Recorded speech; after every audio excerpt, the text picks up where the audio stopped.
അങ്ങനെ നമ്മൾ ഗുണ്ടൽപേട്ട ഇവിടെ കാഴ്ചകളൊക്കെ കണ്ട് നല്ല നല്ല മനോഹരമായ കാഴ്ചകളൊക്കെയാണ് അവിടെ.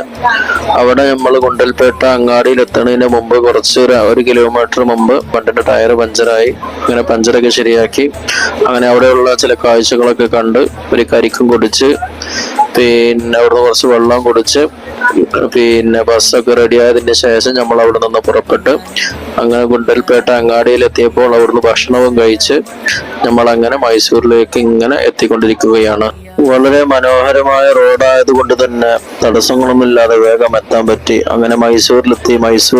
മൈസൂർ പാലസ് ബസ്സിൽ നിന്ന് തന്നെ ഇരുന്ന് കണ്ട് അങ്ങനെ അവിടെ നമ്മൾ ഇറങ്ങി. അവിടെ ചില കാഴ്ചകളൊക്കെ കണ്ട് അവിടുന്ന് ഭക്ഷണവും കഴിച്ച് പിന്നെ പള്ളിയിൽ കയറി ളുഹറും അസറും ജമ്മും തഖ്ദീമും താഖീറുമാക്കി ജമ്മും കസ്റൊക്കെ നിസ്കരിച്ച് അവിടെ നിന്ന് നേരെ റെയിൽവേ സ്റ്റേഷനിലേക്ക് പോയി. അവിടെ കറക്റ്റ് മൈസൂരിൽ നിന്ന് റെയിൽവേ സ്റ്റേഷനിൽ നിന്ന് 5:20 അവിടുന്ന് ട്രെയിൻ എടുക്കുക.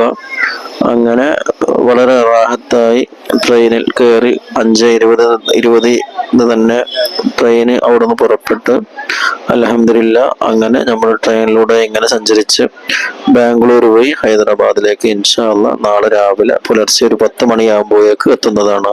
ബാക്കി വിശേഷങ്ങളൊക്കെ ഇൻഷാ അല്ലാഹ് ഹൈദരാബാദിൽ എത്തിയതിന് ശേഷം അവിടുത്തെ ചില വിശേഷണങ്ങളൊക്കെ ആയിരിക്കും ഉണ്ടാവുക.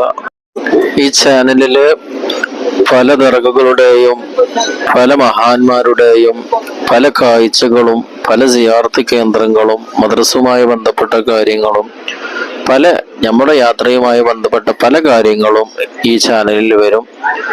അതിനെ ആരും വിമർശിക്കാതെ നല്ല മനസ്സോടുകൂടി കണ്ട് പറ്റുന്നവരൊക്കെ ലൈക്ക് മറ്റുള്ളവർക്ക് അയച്ചു കൊടുത്ത് എൻ്റെ ചാനൽ കൊണ്ട് ലക്ഷ്യം വെക്കുന്നത് സിയാറത്ത് കേന്ദ്രങ്ങളാവട്ടെ മറ്റു ചില കാഴ്ചകളാകട്ടെ അതെല്ലാം എവിടെയാണ് അതിൻ്റെ സ്ഥലങ്ങളെയും ഒക്കെ പരിചയപ്പെടുത്തുക എന്നുള്ളതാണ് ഞാൻ ലക്ഷ്യം വെക്കുന്നത്. പറ്റുന്നവർ ഫോളോ ചെയ്യുക, പറ്റാത്തവർ ഇഷ്ടമില്ലാത്ത അൺഫോളോ ചെയ്യുക, അൺസബ്സ്ക്രൈബ് ചെയ്യുക.